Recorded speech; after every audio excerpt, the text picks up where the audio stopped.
Hello, this is Kamlesh Ahuja. Ahuja sir की chemistry की class. आज वाली क्लास में हम एल्कीन्स के मेथड ऑफ प्रिपरेशन डिस्कस कर रहे हैं। और एल्कीन्स के मेथड ऑफ प्रिपरेशन में जो हम सबसे फर्स्ट मेथड ऑफ प्रिपरेशन ले रहे हैं वो ले रहे हैं फ्रॉम एल्काइंस। From alkynes. तो एल्काइंस से हम किस तरह से एल्कीन बनाएंगे इसको डिस्कस कर रहा हूं मैं। तो एल्काइंस का हम पार्शियल हाइड्रोजिनेशन करते हैं। पार्शियल हाइड्रोजिनेशन का मतलब मैं एक्सप्लेन कर रहा हूं कि R C triple bond C R. तो एल्काइन में कार्बन कार्बन ट्रिपल बॉन्ड है और इन ट्रिपल बॉन्ड में दोनों ये रेड वाले जो हैं वो पाई बॉन्ड है। तो हम क्या करेंगे, इसका पार्शियल हाइड्रोजिनेशन करेंगे। पार्शियल हाइड्रोजिनेशन करने के लिए हम लिंडलार्स कैटलिस्ट यूज करते हैं। वो क्या है मैं बता रहा हूं, पहले हम एक बार में रिएक्शन लिख लें और उसको अंडरस्टैंड करें। तो ये सिंपल एडिशन रिएक्शन है। और एडिशन रिएक्शन में क्या होता है, एडिशन रिएक्शन के अंदर वन पाई बॉन्ड ब्रेक होता है। तो यहां पर हमने क्या किया, ये वाला पाई बॉन्ड ब्रेक किया और जिन दो कार्बन एटम्स के बीच में पाई बॉन्ड ब्रेक हुआ उन दोनों कार्बन पर एक एक एक्स्ट्रा सिग्मा बॉन्ड बन जाएगा, क्योंकि कार्बन की वैलेंसी हमको 4 मेंटेन करनी है, बैलेंस करनी है। और ये जो एक H इस कार्बन पे आ जाएगा, H इस कार्बन पे आ जाएगा। यानी कहने का मतलब ट्रिपल बॉन्डेड कार्बन का एक पाई बॉन्ड ब्रेक हुआ और दोनों अनसैचुरेटेड कार्बन यानी ट्रिपल बॉन्डेड कार्बन पर अब 1 सिग्मा एक्स्ट्रा बन गया। 1 pi bond break into 2 sigma, ये रेड वाला पाई बॉन्ड ब्रेक हुआ और 2 ब्लू वाले सिग्मा बॉन्ड बन गए। और यहां तक अगर हम रिएक्शन को स्टॉप कर गए, अगर हमने इस रिएक्शन को यहां पर आके रोक दिया तो हम बोलेंगे पार्शियल हाइड्रोजिनेशन ऑफ एल्काइंस। क्यों? क्योंकि अगर मैं एल्काइंस का आगे हाइड्रोजिनेशन करूंगा तो उसी तरह से ये वाला पाई बॉन्ड भी ब्रेक होगा और एल्केन बन जाएगा। और ये रिएक्शन हमने डिस्कस कर ली है एल्केन। तो जब हम एल्केन के मेथड ऑफ प्रिपरेशन की बात करते हैं तब तो हम एल्काइंस का रेने निकल की प्रेजेंस में H2 के साथ कंप्लीट हाइड्रोजिनेशन करते हैं। और कंप्लीट एल्काइंस के कंप्लीट हाइड्रोजिनेशन से मतलब एल्काइन के जो दोनों पाई बॉन्ड हैं वो ब्रेक करके और H2 को ऐड कर देते हैं, तो इसको हम बोलते हैं कंप्लीट हाइड्रोजिनेशन। तो ये अभी बोर्ड पे आपको कंप्लीट हाइड्रोजिनेशन है। तो एल्काइंस का कंप्लीट हाइड्रोजिनेशन से एल्केन का प्रिपरेशन होता है। बट अगर हम उसका पार्शियल हाइड्रोजिनेशन करें, पार्शियल हाइड्रोजिनेशन बोलो या इनकम्प्लीट हाइड्रोजिनेशन बोलो, तो उस केस के अंदर क्या होता है कि हम एल्काइन का हाइड्रोजिनेशन एल्कीन पर रोकते हैं। तो इसके लिए हम स्पेशल टाइप के स्पेसिफिक कैटलिस्ट यूज करने पड़ते हैं, क्योंकि अगर हम इसमें रेने निकल प्लेटिनम या पैलेडियम पाउडर और H2 के साथ हीट करेंगे तो उसका कंप्लीट हाइड्रोजिनेशन होके एल्काइंस एल्केन में कन्वर्ट हो जाती है। ठीक है, लेकिन अगर हमको एल्काइन को एल्कीन पर स्टॉप करना है, एल्काइन का हाइड्रोजिनेशन किया और एल्कीन पर उसका हाइड्रोजिनेशन स्टॉप करना है, तो हम लिंडलार्स कैटलिस्ट यूज करते हैं। लिंडलार्स कैटलिस्ट यूज करते हैं। बेसिकली लिंडलार्स कैटलिस्ट क्या होता है, ये होता है partially deactivated palladised charcoal is known as Lindlar catalyst. तो क्या होता है ये पार्शियली डीएक्टिवेटेड पैलेसाइड चारकोल। अब आप इन्हें इसमें परेशान मत हो कि सर इसको डीएक्टिवेटेड कैसे करते हैं या क्या करते हैं, ये अभी हमारा प्रेजेंट क्लास का टॉपिक नहीं है। तो आपको तो बस अभी ये ध्यान रखना है कि अगर हमको एल्काइन को एल्कीन पर हाइड्रोजिनेशन स्टॉप करना है, एल्कीन को हाइड्रोजिनेशन के थ्रू एल्काइन को हाइड्रोजिनेशन के थ्रू एल्कीन में कन्वर्ट करना है, तो हम लिंडलार्स कैटलिस्ट यूज करेंगे। और लिंडलार कैटलिस्ट क्या होता है, पार्शियली डीएक्टिवेटेड पैलेसाइड चारकोल, ये लिंडलार्स कैटलिस्ट है। और जब हम लिंडलार कैटलिस्ट को यूज करते हैं, ठीक है, तो जैसे मेरे पास ये प्रोपाइन है, तो प्रोपाइन का हाइड्रोजिनेशन हुआ तो एरो पे हम सीधा, अगर हमको नाम याद नहीं भी रहता है तो हम सीधा लिंडलार्स कैटलिस्ट लिख देंगे, लिंडलार्स कैटलिस्ट। अब लिंडलार कैटलिस्ट यूज किया और क्या बन जाएगा, RCH डबल बॉन्ड CH2 बन जाएगा। R की वैल्यू यहाँ CH3 है तो ये रिएक्शन प्रोपीन पे आ जाएगी। पर ये जो लिंडलार्स कैटलिस्ट है ये स्टीरियो स्पेसिफिक कैटलिस्ट है। ये एक पर्टिकुलर, अच्छा स्टीरियो स्पेसिफिक कैटलिस्ट का मतलब समझा दूं मैं कि जब हमने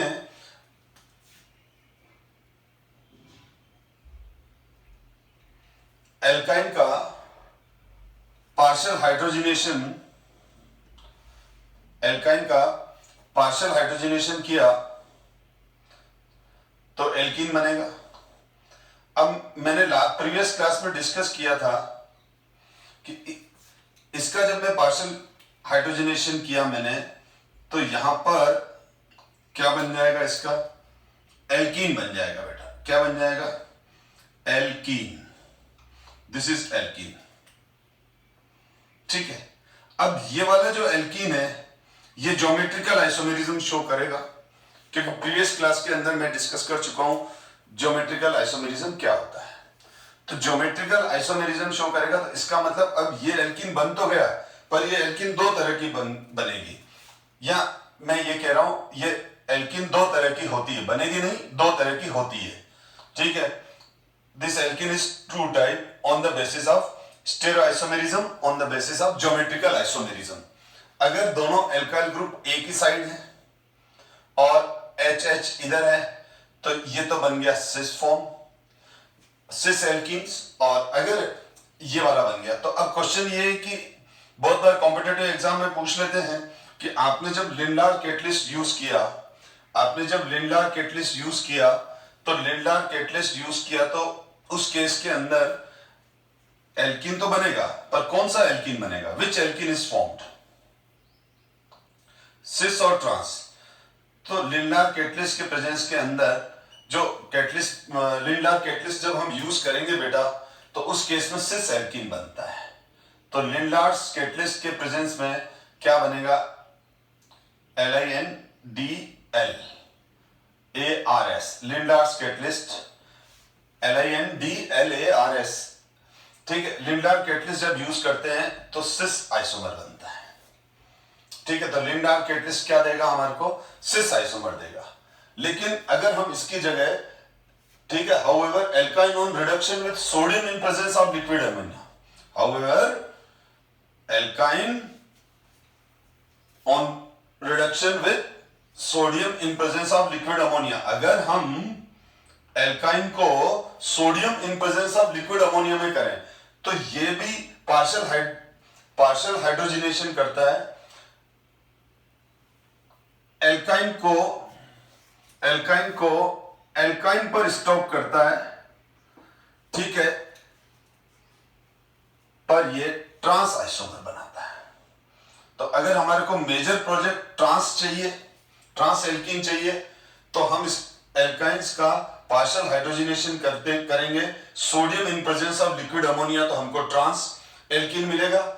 और अगर हम एल्काइन का पार्शियल हाइड्रोजिनेशन लिंडार्स कैटलिस्ट में करेंगे तो हमको सिस एल्कीन बनेगा। तो ये एक पर्टिकुलर स्टीरियो आइसोमेरिज्म, सॉरी, एक पर्टिकुलर स्टीरियो आइसोमर बनता है, इसलिए स्टीरियो स्पेसिफिक कैटलिस्ट हो गए। यानी लिंडार लिया तो लिंडार कैटलिस्ट लिया, ध्यान दो बेटा, लिंडार कैटलिस्ट लिया तो क्या बनेगा? Cis alkene. लिंडार कैटलिस्ट के प्रेजेंस में एल्काइन का हाइड्रोजिनेशन हुआ तो क्या बनेगा? Cis alkene. लिंडार कैटलिस्ट से सिस। और अगर हमने sodium in presence of liquid ammonia के प्रेजेंस में एल्काइन का पार्शियल हाइड्रोजिनेशन किया तो क्या बनेगा? ट्रांस। अब ये आपको स्टार्टिंग में 11 पॉइंट ऑफ व्यू से तो आपको इसको लर्न ही करना पड़ेगा, याद ही रखना पड़ेगा। और जो फर्दर डिटेल क्लासेस हैं वहां धीरे धीरे कंसेप्ट आएंगे, तो वो ये कंसेप्ट भी क्लियर हो जाते हैं कि ऐसा क्यों होता है, लेकिन वो थोड़ा आपको टाइम लगेगा। अब ये हो गया प्रिपरेशन। तो फ्रॉम एल्काइंस, तो ये तो अभी जो मैंने एक्सप्लेन किया वही है कि partially deactivated palladised charcoal is known as Lindlar's catalyst. Alkenes thus obtained are having cis geometry. However, alkynes on reduction with sodium in liquid ammonia form trans alkene. ठीक है। अब नेक्स्ट मेथड है from alkyl halide. तो alkyl halide का डिहाइड्रोहाइड्रोजिनेशन, जिसको हम beta elimination reaction कहते हैं। तो सबसे पहले मैं क्लियर कर दूं एलिमिनेशन रिएक्शन क्या होता है। तो एलिमिनेशन रिएक्शन जो होता है, in this reaction two sigma bond, two sigma bonds break into, ठीक है, या and form one pi bond.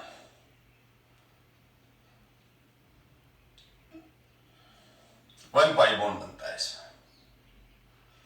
यानी कहने का मतलब क्या हुआ, इल्यूमिनेशन रिएक्शन के अंदर क्या होता है, in this reaction two sigma bond break in and one pi bond is form and form one pi bond, ठीक है। और दूसरा होता है यानी saturated compound, saturated convert into saturated compound convert into unsaturated compound, unsaturated compound। Elimination reaction की कुछ condition बता रहा हूं, क्या होता है, टू सिग्मा बॉन्ड ब्रेक होके वन पाई। अब टू सिग्मा बॉन्ड ब्रेक हो रहे हैं तो एनर्जी ज्यादा चाहिए, जनरली अकर्स, जनरली ये हाई टेम्परेचर पर, generally accompanied or occurs at high temperature and specific catalyst, and specific catalyst। तो ये 3 पॉइंट इल्यूमिनेशन रिएक्शन के लिए हैं। जैसे ये इल्यूमिनेशन रिएक्शन के अंदर मैं डिस्कस करूं कि मेरे पास यहां पर कोई ये सैचुरेटेड मॉलिक्यूल है, सैचुरेटेड मॉलिक्यूल का मतलब उसके अंदर कोई कार्बन कार्बन पाई बॉन्ड नहीं है, यहां एक्स ग्रुप जुड़ा हुआ है या एक्स एटम जुड़ा हुआ है, या वाई ग्रुप जुड़ा हुआ है या वाई एटम जुड़ा हुआ है। अब इसमें टोटल सिग्मा बॉन्ड कितने हैं, 7 सिग्मा एंड 0 पाई बॉन्ड है। कितने, 0 पाई बॉन्ड है, 7 सिग्मा है। अब अगर इलिमिनेशन रिएक्शन होगा, अगर इसमें मैं इलिमिनेशन रिएक्शन कर लूं, तो पहला बात तो मैं क्लियर कर दूं यहां पर कि ये both carbon are sp3, x और y जिस कार्बन से जुड़े हुए हैं ये दोनों के दोनों कार्बन sp3 कार्बन है, ये दोनों के दोनों sp3 कार्बन है। अब जो भी कंडीशन हमको इस रिएक्शन को प्रोवाइड करनी है हमने वो प्रोवाइड कर दी। अब इसमें इलिमिनेशन रिएक्शन हो रहा है तो ये सिग्मा बॉन्ड ब्रेक हुआ, ये सिग्मा बॉन्ड ब्रेक हुआ, तो हुआ क्या, यहां पर इलिमिनेशन रिएक्शन में ये हो जाएगा कि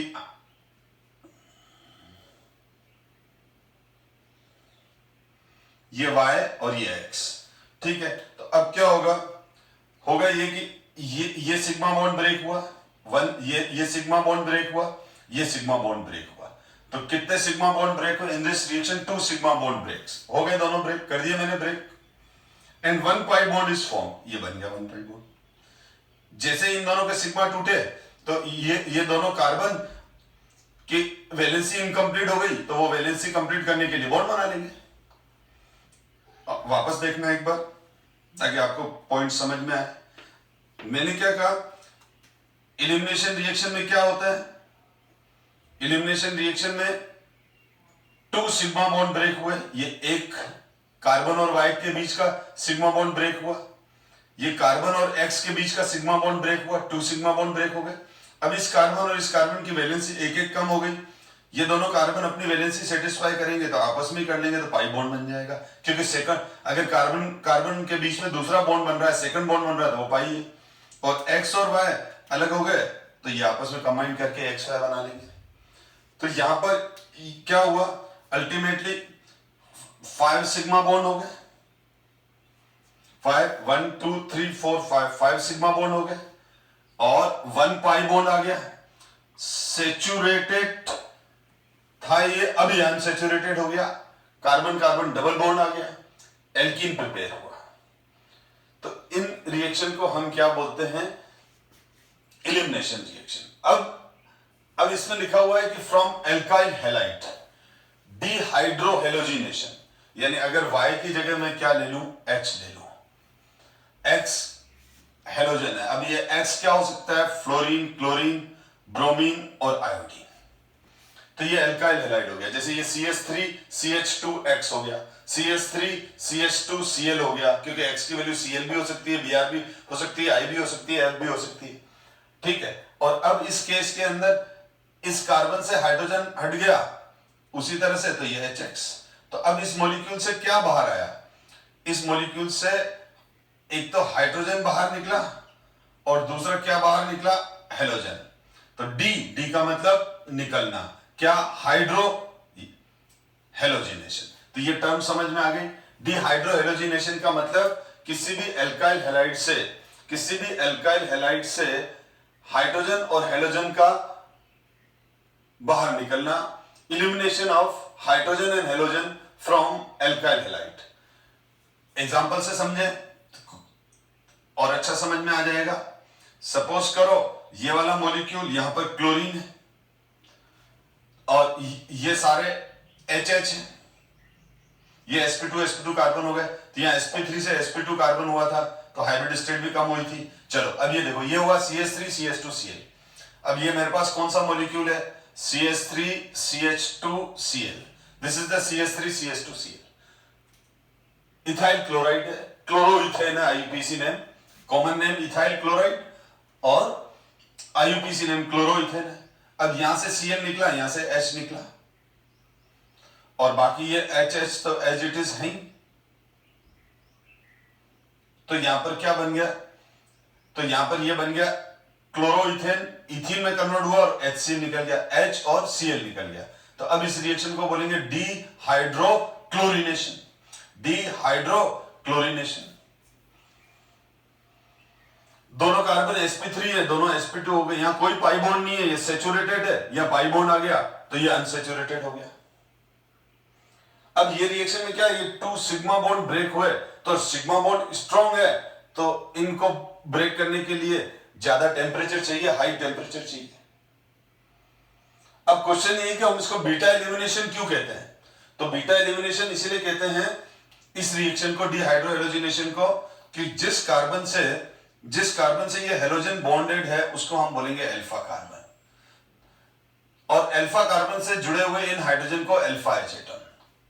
इसी तरह से इस कार्बन को बीटा कार्बन कहेंगे। हमेशा ध्यान रखो, फंक्शनल ग्रुप जिस कार्बन से बॉन्डेड होता है उसको हम अल्फा कार्बन कहते हैं, उसके नेबर कार्बन को बीटा कार्बन कहेंगे। अल्फा कार्बन पे जो बॉन्डेड हाइड्रोजन है उनको अल्फा H एटम कहते हैं, बीटा कार्बन पे जो बॉन्डेड हाइड्रोजन है उनको बीटा H एटम कहते हैं। तो यहां पर ये बीटा H एटम है, तो यहां पर हाइड्रोजन कौन सा निकला है? बीटा हाइड्रोजन निकला है। ठीक है, क्योंकि एलिमिनेशन दो तरह के होते हैं, अल्फा एलिमिनेशन और बीटा एलिमिनेशन। अल्फा एलिमिनेशन में कार्बाइन नाइट्रिन मैकेनिज्म जो 12th में आएंगे उसमें डिस्कस करेंगे, अभी सिलेबस में नहीं है तो मैं उसको डिस्कस नहीं करूंगा, नहीं तो हम हमारे टॉपिक से भटक जाएंगे। तो यहां पर देखो, अब यहां पर क्या हो जाएगा? ये दोनों जो हाइड्रोजन एटम है, इनको बोलेंगे अल्फा हाइड्रोजन एटम, और इन तीनों हाइड्रोजन एटम को बोलेंगे बीटा। तो यहां पर कौन सा हाइड्रोजन एटम निकले हैं? अल्फा वाले निकले हैं कि बीटा वाले निकले? बीटा वाला निकला है। ठीक है, तो तब हम इसको बोलेंगे बीटा एलिमिनेशन रिएक्शन। तो बीटा एलिमिनेशन रिएक्शन में बीटा H एटम रिलीज होता है, इसीलिए उसको बीटा एलिमिनेशन कहते हैं। तो देखो, मैं एक एक टर्म क्लियर करता हुआ आगे बढ़ रहा हूं। अब यहां पर स्पेसिफिक हाई टेम्परेचर तो समझ में आ गया। अब स्पेसिफिक कैटलिस्ट क्या होता है? कोई स्पेसिफिक कैटलिस्ट होगा, या स्पेसिफिक रिएजेंट भी बोलो, कैटलिस्ट लिखा है इसकी जगह हम वर्ड स्पेसिफिक रिएजेंट शिफ्ट कर दो तो ज्यादा अच्छा है। ठीक है, तो इसको हम रिएजेंट भी लिख सकते हैं। अब यहां पर जो रिएजेंट हम यूज करते हैं डिहाइड्रो हेलोजिनेशन के लिए, वो यूज करते हैं हम एल्कोहलिक KOH। ठीक है, जिसको हम शॉर्ट में लिखते हैं ALC लिख के KOH लिख देते हैं, बुक के अंदर इस तरह से लिखा रहता है। और उसके अलावा पहला ये जो सोडियम इथोऑक्साइड और कॉमन लिखे तो सोडियम एल्कोऑक्साइड, और थर्ड है NaNH2, जिसको हम सोडामाइड भी बोलते हैं, जिसको हम क्या बोलते हैं? सोडामाइड। और ये जो देखो सोडा लाइम अलग होता है, बट स्टूडेंट सोडा लाइम और सोडामाइड को कंफ्यूज कर जाते हैं। जो सोडा लाइम होता है, सोडा लाइम, लाइम मतलब चूना, ठीक है। तो लाइम का फॉर्मूला क्या होता है? Calcium oxide. तो NaOH प्लस कैल्शियम ऑक्साइड, इसके मिक्सचर को हम सोडा लाइम बोलते हैं, जो हम एल्केन के मेथड ऑफ प्रिपरेशन में डिस्कस कर चुके थे, decarboxylation of alkanes, sorry decarboxylation of carboxylic acid into alkane. तो हम किसकी प्रेजेंस में करते थे? सोडा लाइम, ठीक है। तो ये मैं ऑलरेडी डिस्कस कर चुका हूं, पर मैंने सोडा लाइम का जिक्र यहां इसलिए किया क्योंकि सोडामाइड और सोडा लाइम एक सिमिलर टाइप की टर्म्स हैं। तो मैं इसलिए एक बार मैंने कहा आपको बता दूं कि सोडा लाइम और सोडामाइड दो अलग अलग रिएजेंट है, दो अलग अलग केमिकल कंपोजिशन है। ये NaNH2 है और सोडा लाइम क्या है? NaOH प्लस कैल्शियम ऑक्साइड का मिक्सचर है। अब क्या होता है, अब हम ये जो तीनों रिएजेंट हैं, इन तीनों रिएजेंट से एल्काइल हैलाइड्स का डिहाइड्रोहेलोजिनेशन होता है। तो ये इन तीनों रिएजेंट में से अगर हम कोई भी रिएजेंट लेंगे तो क्या होगा?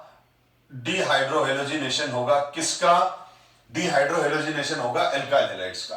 तो एल्काइल हैलाइड्स के डिहाइड्रोहेलोजिनेशन के लिए हम ये तीन रिएजेंट जनरली यूज करते हैं, एल्कोहलिक OH, सोडियम इथोक्साइड या फिर सोडियम एल्कोऑक्साइड। यानी यहां आर की वैल्यू जरूरी नहीं है C2H5 हो, पर हम जनरली C2H5 लेते हैं क्योंकि इथाइल एल्कोहल इजीली अवेलेबल होता है, ठीक है। तो एल्कोऑक्साइड आयन, सोडियम एल्कोऑक्साइड और सोडामाइड, इन तीनों रिएजेंट्स को हम डिहाइड्रोहेलोजिनेशन के लिए यूज करते हैं।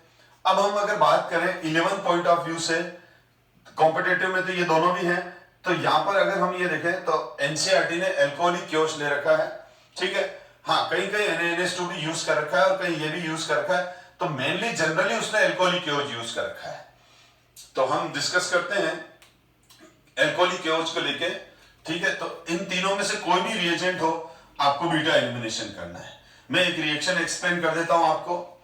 तो इसमें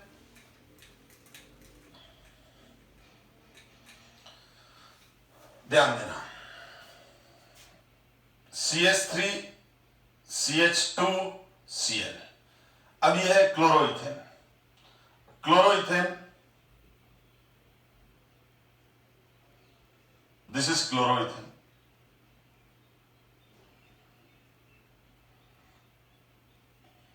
अब एल्कोहलिक OH लेते हैं। एल्कोहलिक OH का मतलब क्या हुआ? एल्कोहल सॉल्वेंट है और KOH है। एल्कोहल और KOH को पहले अच्छे से बॉईल करते हैं, उसके बाद ये जो एल्कोहलिक KOH है उसके अंदर हम एल्काइल हैलाइड को शिफ्ट करके, पुट करके और वापस रीहीट करते हैं। तो जब हम इसको हीट करते हैं तो एल्कोहलिक KOH K+ और OH-। तो यहां पर क्या हो जाता है? यहां पर तो ये वाटर मॉलिक्यूल अलग हो जाता है और ये,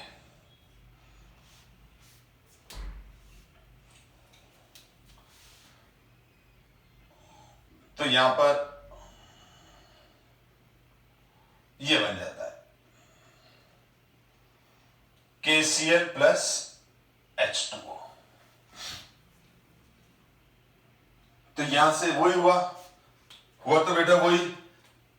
अगर हम इस CH3 CH2Cl को देखें तो इसके दो सिग्मा बॉन्ड टूटे और एक पाई बॉन्ड बन गया, जो अभी मैंने रिएक्शन एक्सप्लेन की। किसकी प्रेजेंस में हीट कर रहे हैं हम? Alcoholic OH, okay. NaNH2, alcoholic OH से हीट करोगे तो भी यही बनेगा। C2H5ONa से हीट करोगे तो NaCl और C2H5OH बन जाएगा। अगर हम अब उस केस में यहां Na+ आ जाएगा जब हम ये वाला लेंगे तो, ठीक है। और यहां C2H5O- आ जाएगा, C2H5O- आ जाएगा। ये तो इधर आ गया, तो ये C2H5O- और C2H5OH बन जाएगा और NaCl निकल जाएगा।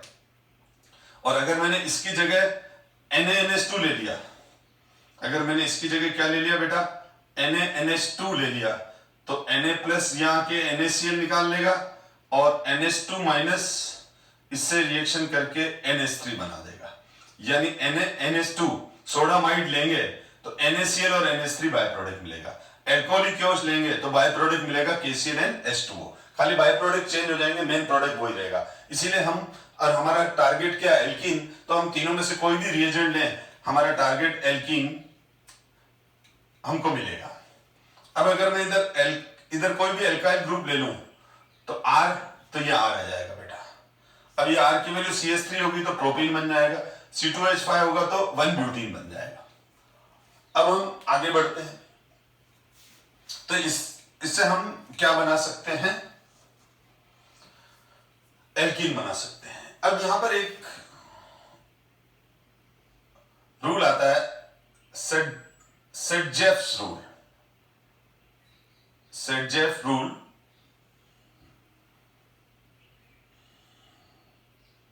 सेटजेफ्स rule Saytzeff's rule Saytzeff rule क्या है ये डिस्कस कर लेते हैं। मैं क्लियर कर दूं, वैसे एनसीईआरटी बुक 11th के अंदर ये डिस्कशन में नहीं है, लेकिन 12th में बहुत काम आता है, इसलिए मेरे को डिस्कस करना पड़ेगा। तो ये हमारे पास 2-क्लोरोब्यूटेन है। 2-क्लोरोब्यूटेन का मैं एल्कोहलिक क्योच या NaNH2 किसी भी इल्यूमिनेटिंग रिएजेंट के साथ इसको हीट कर रहा हूं। यानी सपोज करो मैंने इसको हीट किया एल्कोहलिक क्योच से या फिर NaNH2 से, तो यहां पर आप दो प्रोडक्ट मिलेंगे बेटा। ये हम हीट कर रहे हैं एल्कोहलिक क्योच से, तो यहां पर ये देखो 1 2 3 4। अब यहां पर हमारे पास सेकंड कार्बन है अल्फा कार्बन, तो थर्ड कार्बन को भी बीटा और फोर्थ को गामा बोलेंगे। फोर्थ कार्बन को क्या बोलेंगे, गामा। जो अल्फा कार्बन से डायरेक्टली बॉन्डेड है उसको बीटा बोलेंगे। तो फर्स्ट कार्बन भी बीटा है, ठीक है। डिफरेंशिएटेड करने के लिए बीटा बीटा डैश बोल दिया, ये बात अलग है। पर फर्स्ट कार्बन के हाइड्रोजन भी बीटा एच एटम है, थर्ड कार्बन के हाइड्रोजन भी बीटा एच एटम है। सेकंड कार्बन पर हेलोजन लगा हुआ है, इसलिए जिस कार्बन पर हमारा फंक्शनल ग्रुप लगा हुआ होगा उसको हम अल्फा कार्बन बोलेंगे, और अल्फा कार्बन से डायरेक्ट जुड़े हुए कार्बन को बीटा बोलेंगे। बीटा कार्बन पे जुड़े हुए हाइड्रोजन को बीटा एच एटम बोलेंगे। अब यहां पर क्या होगा, अब यहां पर देखो K+ तो KCl को निकालेगा, यानी ये वाला रिएक्शन तो यहां होना ही है। ये बॉन्ड तो टूटेगा ही, लेकिन अब नेबर बॉन्ड तो दो हैं, बीटा एच एटम तो दो हैं, ये भी निकल सकता है, ये भी निकल सकता है। तो अगर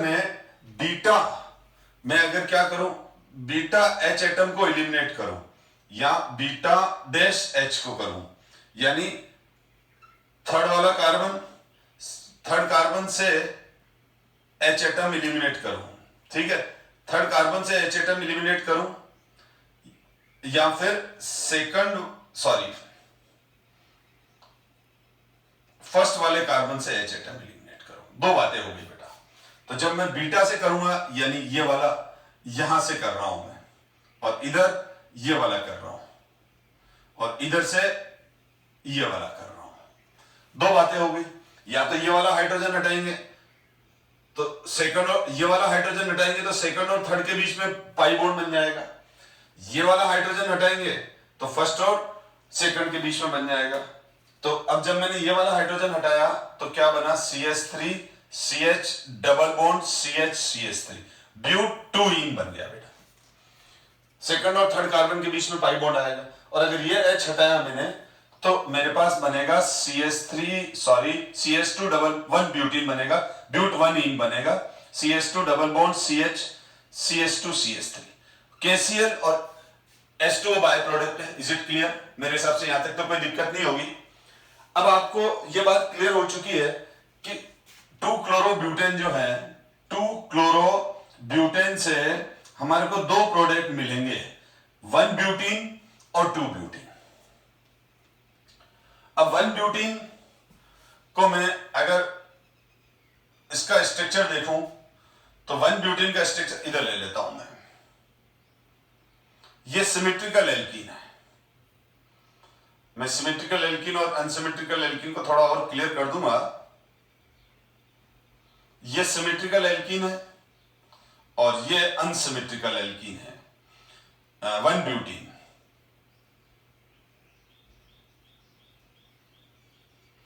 तो सिमेट्रिकल एल्कीन और अनसिमेट्रिकल एल्कीन क्या होता है?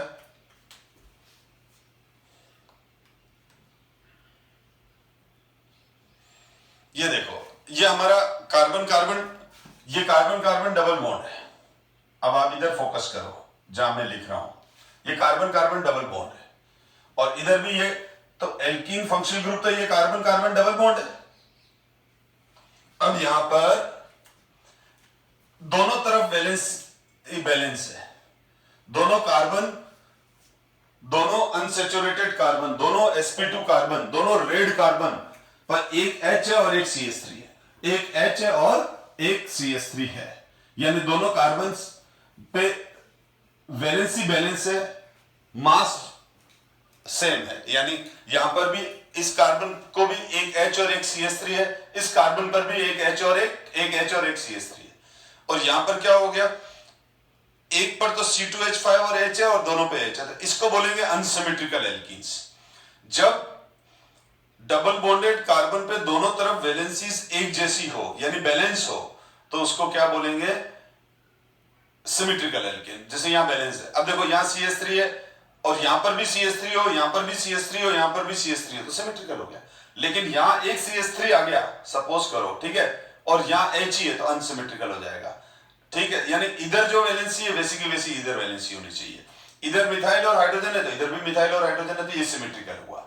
यहां इस कार्बन पे हाइड्रोजन हाइड्रोजन, इस कार्बन पे हाइड्रोजन और इथाइल हो गया, तो इनबैलेंस हो गया, ठीक है। ये हैवी, यानी ये कहने का मतलब इनबैलेंस हो गया, मेरे कहने का मतलब अनसिमेट्रिकल हो गया। तो ब्यूटोइन जो है हमारा, वो सिमेट्रिकल एल्कीन में कंसीडर आता है। किस में आता है? सिमेट्रिकल एल्कीन में। और ये आता है अनसिमेट्री। ये हमेशा ध्यान रखो, अनसिमेट्री लीड अनस्टेबिलिटी और सिमेट्री लीड स्टेबिलिटी। तो ये वाला जो होता है वो हमारा मोर स्टेबल होता है, ये हमारा क्या होता है? मोर स्टेबल होता है। और ये होता है हमारा लेस स्टेबल।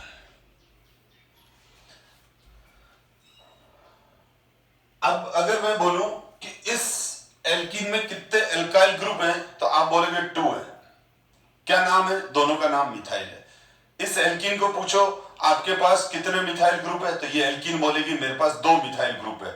हम पूछेंगे कौन से, तो बोलेंगे देखो भाई, एक ये रहा मिथाइल और एक ये रहा मिथाइल, 2 है। इस एल्कीन से पूछो कि तुम्हारे पास, आपके पास कितने एल्काइल ग्रुप हैं, तो बोलेगा एक ही है, देख लो इथाइल, ये तो हाइड्रोजन है। तो ये मोर एल्काइलेटेड हुआ, ये लेस एल्काइलेटेड हुआ। इस एल्कीन में 2 एल्काइल ग्रुप हैं, this alkene have 2 alkyl group, this alkene have only 1 alkyl group। चलो देखते हैं आगे। तो अब क्या हो गया, ये मोर एल्काइलेटेड है, मोर सिमेट्रिकल है, तो यहां पर मेजर प्रोडक्ट ये बनता है। मेजर प्रोडक्ट कौन सा बनता है? यहां पर मेजर प्रोडक्ट ये बनेगा हमारा, मेजर प्रोडक्ट करीब 80% प्रोडक्ट ये बन जाता है। और ये जो हमारा प्रोडक्ट है वो बनता है माइनर, कम बनता है, ठीक है, ये माइनर प्रोडक्ट मिलता है।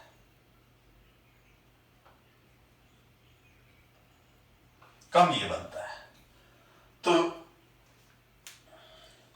ये तो अब सेटजेफ का जो स्टेटमेंट है बेटा, अब जो सेटजेफ का स्टेटमेंट है वो ये है कि ध्यान से सुनना बेटा, व्हेन ध्यान से सुनते जाओ, बोर्ड पे देखते रहो, स्क्रीन पे देखते रहो, और जो मैं कह रहा हूं उसको ध्यान से सुनते जाओ।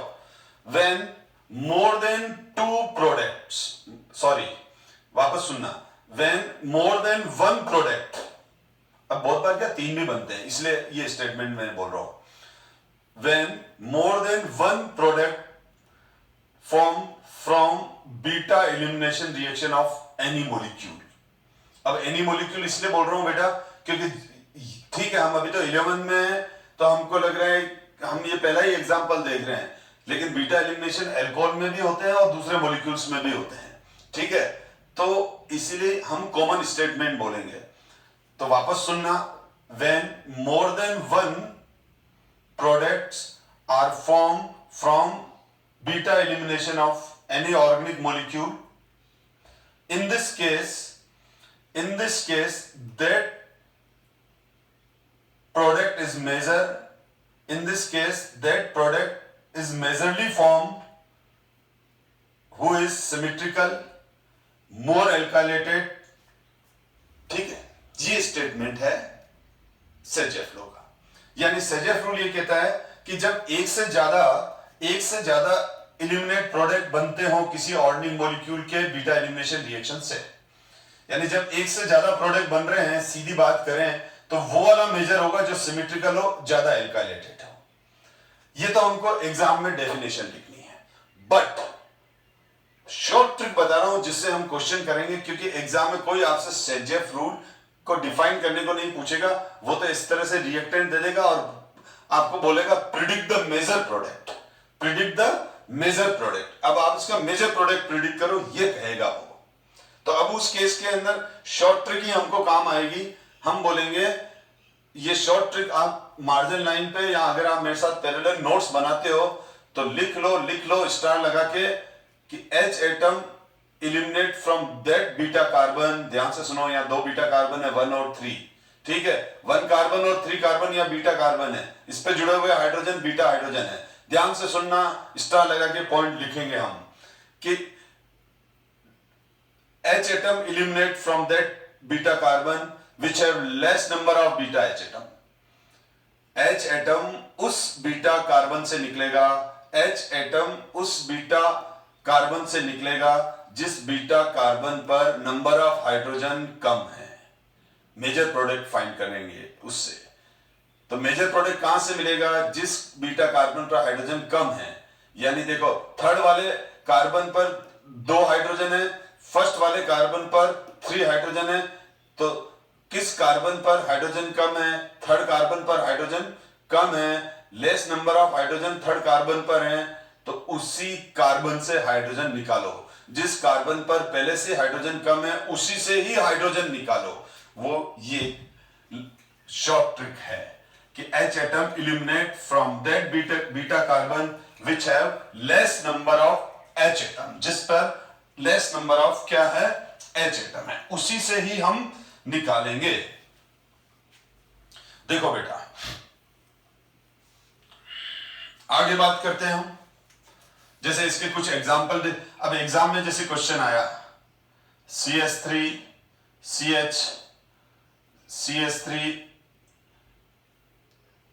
Cl CH2 CH3।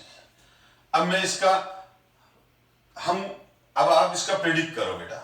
इसका क्या प्रेडिक्ट करो? इसका आप प्रेडिक्ट करो मेजर प्रोडक्ट। इसका बीटा एलिमिनेशन करो, ट्राई योरसेल्फ। सोचो क्या बनेगा।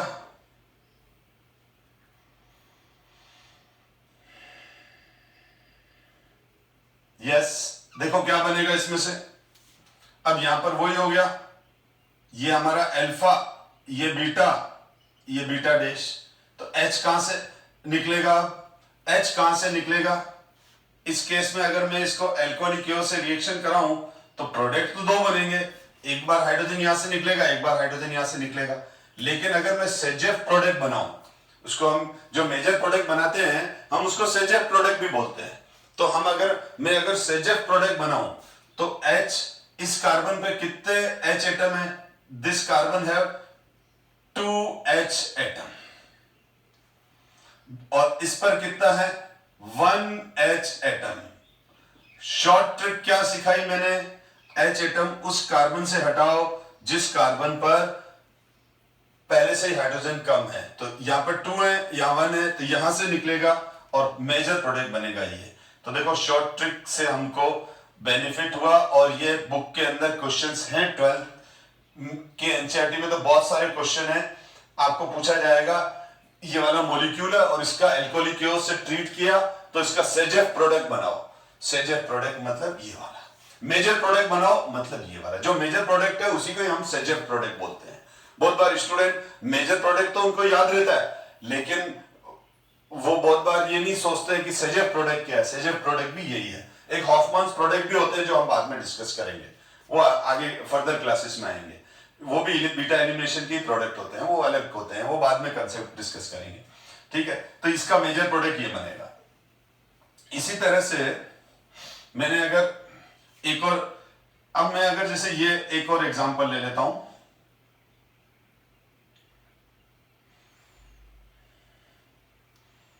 एक एग्जांपल और बना लेते हैं हम, या Cl लगा देते हैं और ये CS2, ये CS3 और ये CS2 CS3, और अब मैंने ये दे दिया आपको। अब मेरा क्वेश्चन ये, अब मेरे दो क्वेश्चन है बेटा, जो अब आप वीडियो पोस्ट करके इसका आंसर निकालो। अब आप कि इसका और सारे पॉसिबल प्रोडक्ट बनाओ, सारे पॉसिबल प्रोडक्ट बनाओ और फिर उसमें सेजेफ प्रोडक्ट भी बनाओ, ठीक है। तो अब क्या होगा, मैंने कहा वीडियो पोस्ट करके एक बार खुद करना। अब देखो हम इसको सॉल्व करते हैं, तो इसके 3 प्रोडक्ट मिलेंगे बेटा।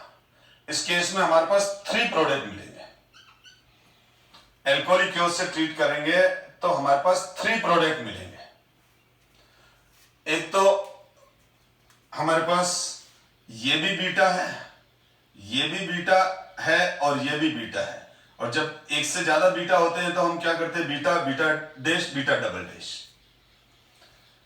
सेजेफ प्रोडक्ट, अब देखो यहां पर 3H है या 2 है या 1 है, तो सीधा हो गया सेजेफ प्रोडक्ट। जब ये वाला हाइड्रोजन निकालोगे आप, जब ये वाला हाइड्रोजन हटाओगे आप, ठीक, तो डबल बॉन्ड यहां आ जाएगा।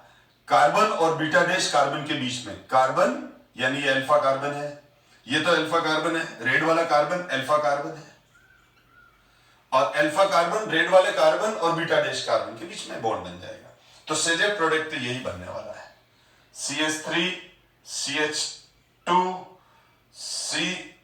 CS3, थोड़ा सा नीचे ले लेता हूं, ऊपर फॉन्ट लिखे हुए हैं इसलिए, तो ये बन जाएगा CS3 CH2 CS3 double bond, तो ये बन जाएगा।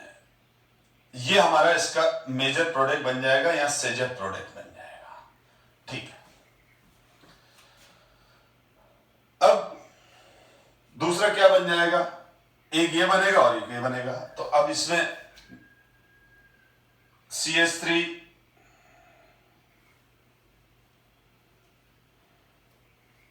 CS3 CH2 CH2 CS3 CS3, colour change कर देता हूं, ध्यान दो,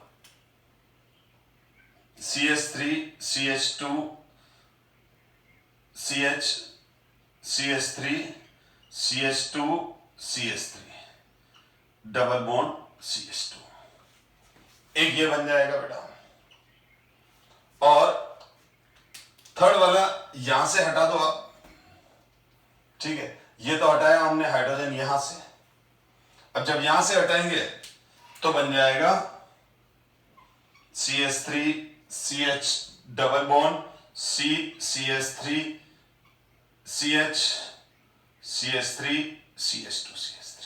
तो इस तरह से अगर ऐसा क्वेश्चन एग्जाम में आगे कि ये ऑर्गेनिक मॉलिक्यूल आपको दे दिया और कह दिया कि इसका अल्कोहलिक क्यों से कर रहे हैं और इसके सारे पॉसिबल एल्कीन्स बनाओ, तो ये बनाएंगे और फिर उसमें लिखेंगे फर्स्ट वन मेजर प्रोडक्ट है, सेजेफ प्रोडक्ट है। तो इस तरह से ये डिहाइड्रो हेलोजिनेशन से हम क्या बना लेते हैं बेटा, डिहाइड्रो हेलोजिनेशन से हम एल्काइल हैलाइड से। सिमिलरली अगर मैं, अब मैं बस ये फाइनल एग्जांपल ले रहा हूं, इसके बाद मैं आगे बढ़ूंगा नेक्स्ट मेथड ऑफ प्रिपरेशन पर। ये ले रखा है हमने जैसे CS3 और Cl। अब इसका डिहाइड्रो हेलोजिनेशन करते हैं, तो मैं अब डायरेक्ट ही कर दूंगा इसमें। अब देखो यहां पर तो ये CH है, ये भी CH है, ये CH2 है, ये CH2 है, ये CH2 है, ये CH2। तो ये तो Cl हटना ही है, ये H हट गया तो डबल बॉन्ड यहां आ जाएगा। तो अब इस केस में क्या आ जाएगा, ये बनेगा मेजर प्रोडक्ट, ये बनेगा बेटा, ठीक है, जब हम ये वाला हाइड्रोजन हटाएंगे। और अगर इसमें भी तो 2 हो गए, अगर ये हटाएंगे तो जो प्रोडक्ट मिलेगा CH3 तो यहाँ का यहाँ है, जो ये Cl हटा तो H ही हटा है, डबल बॉन्ड। तो ये 2 प्रोडक्ट है, लेकिन मेजर प्रोडक्ट सजेस्ट प्रोडक्ट ये है। तो इस तरह से अब आपको बहुत अच्छी ट्रिक बता दी कि H एटम वहां से हटाओ जिस बीटा कार्बन पर H कम है, तो उससे हमारा सजेस्ट प्रोडक्ट निकलेगा। तो ये हमने देखा alkyl halide dehydrohalogenation beta elimination reaction क्या होती है और उसके कुछ एग्जांपल और एल्कीन्स कैसे बनती है। अब फ्रॉम विसिनल डाइहैलाइड्स, तो देखो विसिनल डाइहैलाइड्स क्या होते हैं, देखो हैलाइड्स 2 तरह के होते हैं, जेम डाइहैलाइड्स और विसिनल डाइहैलाइड्स। जब कभी भी एक ही मॉलिक्यूल में एक ही ये डाइहैलाइड्स है, ठीक है, अब उसमें एक ही कार्बन पे 2 हेलोजन है, तो हम इसको जेम डाइहैलाइड्स कहते हैं। क्या बोलते हैं हम इसको? जेम डाइहैलाइड्स। और अगर किसी एक मॉलिक्यूल में जो हेलोजन एटम्स हैं वो नेबर कार्बन्स पर हैं, तब हम उसको विसिनल कार्बन्स कहते हैं। तब हम उसको क्या बोलते हैं? विसिनल कार्बन कहते हैं। तो ये विसिनल कार्बन हो गए, ये विसिनल डाइहैलाइड हो गए और ये जेम डाइहैलाइड हो गए। तो ये तो हो गया जेम डाइहैलाइड और ये हो गया विसिनल डाइहैलाइड्स। तो विसिनल डाइहैलाइड्स का डिहाइड्रोजिनेशन ये भी एलिमिनेशन रिएक्शन है। इसमें जैसे मैं एक सिंपल सा एग्जांपल ले लिया मैंने, जैसे मेरे पास ये डाइहैलाइड्स है, पहले और सिंपल ले लेते हैं। तो हम इसमें क्या करते हैं, इसको जिंक पाउडर, जिसको जिंक डस्ट भी कहते हैं, या सिल्वर पाउडर के साथ हीट करते हैं। तो जिंक पाउडर के साथ जब हमने हीट किया इसको, तो जिंक पाउडर और जिंक डस्ट या फिर सिल्वर पाउडर के प्रेजेंस में हीट करते हैं, तो ये ZnCl2 निकल जाता है। ZnCl2 निकला तो अल्टीमेटली क्या हुआ, टूटे तो यहां दोनों सिग्मा बॉन्ड ही टूटे हैं। तो क्या बन गया यहां पर? CH2 double bond CH2 plus ZnCl2। तो ये एल्कीन बन जाता है। अब अगर इसकी जगह यहां पर क्या दोनों, इसमें कोई सेजेब प्रोडक्ट का क्वेश्चन ही नहीं है क्योंकि दोनों Cl निकल रहे हैं। अगर यहां पर मैंने R ले रखा है तो यहां R आ जाएगा। R की वैल्यू CH3 है तो प्रोपीन बन जाएगा, R की वैल्यू H है तो इथीन बन जाएगा। ठीक है, अब इसकी जगह हम सिल्वर ले लेंगे तो 2AgCl बार आ जाएगा। तो ये हम यूज कर सकते हैं विसिनल डाइहैलाइड से। ठीक है, और ये विसिनल डाइहैलाइड का रिएक्शन इस तरह से रहता है। लेकिन अगर जेम डाइहैलाइड दे रखा हो तो फिर हम 2 मॉलिक्यूल लेते हैं इस तरह से। जेम डाइहैलाइड से भी हम बना सकते हैं, पर ये फिर बीटा एलिमिनेशन, मतलब ये अलग ही रिएक्शन है, लेकिन फिर भी बता रहा हूं मैं। ये देखो, ये हो गया विसिनल डाइहैलाइड से कैसे बनाएंगे। जेम डाइहैलाइड लेंगे तो 2 मॉलिक्यूल से इस तरह से निकल के हायर एल्कीन का प्रिपरेशन होगा। इसमें हायर एल्कीन्स का प्रिपरेशन हो गया। तो जब हमको हायर एल्कीन बनाने हैं, ठीक है, तो हम जेम डाइहैलाइड को जिंक डस्ट या सिल्वर डस्ट से हीट कराते हैं तो बन जाता है। और उतनी कार्बन वाली बनानी है, कार्बन नंबर यहां अगर 3 है तो यहां पे भी 3 है। ठीक है, जैसे, और या तो डबल हो गया, ठीक है, यानी लेंथ बढ़ गई, डबल हो गया, CH और 2 RCH आपस में जुड़ गए। तो ये था फ्रॉम डाइहैलाइड्स डिहैलोजिनेशन। तो इसमें डिहैलोजिनेशन क्यों कहा कि दोनों हेलोजन क्लोरीन क्लोरीन निकले, ब्रोमीन भी ले सकते हैं उसकी जगह। फिर है from alcohol by acidic dehydration. अब ये भी बीटा एलिमिनेशन का ही एग्जांपल है। ये बीटा एलिमिनेशन का एग्जांपल है और इसका मैकेनिज्म हमारे 12th के सिलेबस में है, तो मैं मैकेनिज्म तो 12th में ही डिस्कस करूंगा। और मैं वैसे अभी जो मेरे करंट स्टूडेंट है उनको कह रहा हूं, तो मैंने अभी GOC कंप्लीट नहीं की है। मैं GOC के अंदर अभी बहुत सारा मैटर ऐड करने वाला हूं, यानी GOC फर्स्ट और GOC सेकंड है, उसमें काफी सारे वीडियो ऐड करूंगा, रिएक्शन मैकेनिज्म के करूंगा, इलेक्ट्रॉनिक इफेक्ट के एप्लीकेशंस करूंगा। तो उन वीडियोस में वो वीडियोस कॉम्पिटिटिव पर्पस से होंगे, तो वो हम बाद में आप GOC के जब वीडियो में अपलोड करूंगा तो उनमें आप देखना, आपको अलग अलग मैकेनिज्म और डिफरेंट रीअरेंजमेंट और नेमिंग का भी ज्यादा वास्ट फॉर्म और इलेक्ट्रॉनिक इफेक्ट के भी वास्ट और डिटेल कंसेप्ट क्वेश्चंस आपको GOC फर्स्ट और सेकंड में मिलेंगे। ध्यान दो।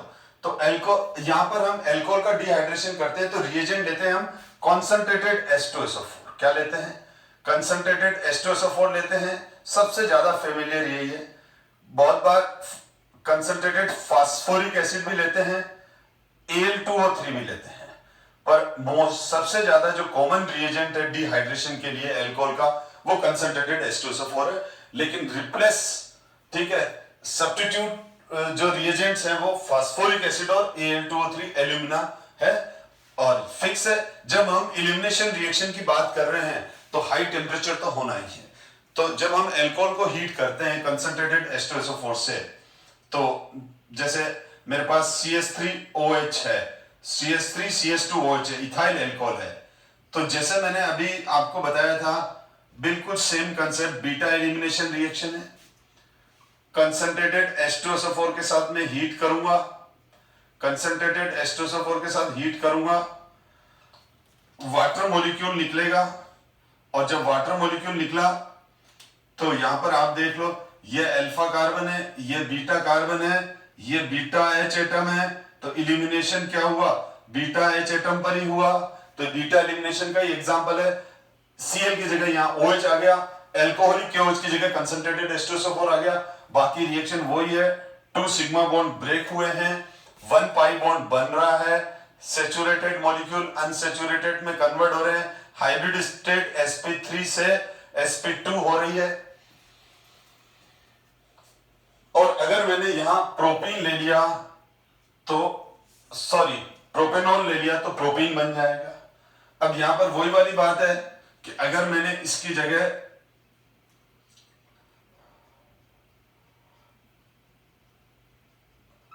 ब्यूटेन 2 ऑयल ले लिया, जैसे वहां 2 क्लोरोब्यूटेन लिया था, यहां ब्यूटेन 2 ऑयल ले लिया, कंसंट्रेटेड H2SO4 के साथ हीट करूंगा तो सेजेफ प्रोडक्ट क्या मिलेगा, मेजर प्रोडक्ट क्या मिलेगा, ब्यूटूइन, खाली OH की जगह, ठीक है, मतलब पहले Cl था, यहां OH आ गया, बाकी वो कोई रिएक्शन है, ठीक है। अगर आप यहां Cl लगा दोगे तो अल्कोहलिक OH लिखोगे, 2-ब्यूटीन मेजर प्रोडक्ट मिल जाएगा। तो ये अल्कोहल का एसिडिक डिहाइड्रेशन है, यानी कंसंट्रेटेड H2SO4 के प्रेजेंस पे जब हम किसी भी अल्कोहल को हीट करते हैं तो उसका कोरोस्पोंडिंग एल्कीन बनता है, और अगर एक से ज्यादा एल्कीन बन रहा है तो मेजर प्रोडक्ट वही होगा जो सिमेट्रिकल होगा, मोर एल्काइलेटेड होगा, यानी H एटम वहीं से रिलीज होगा जहां से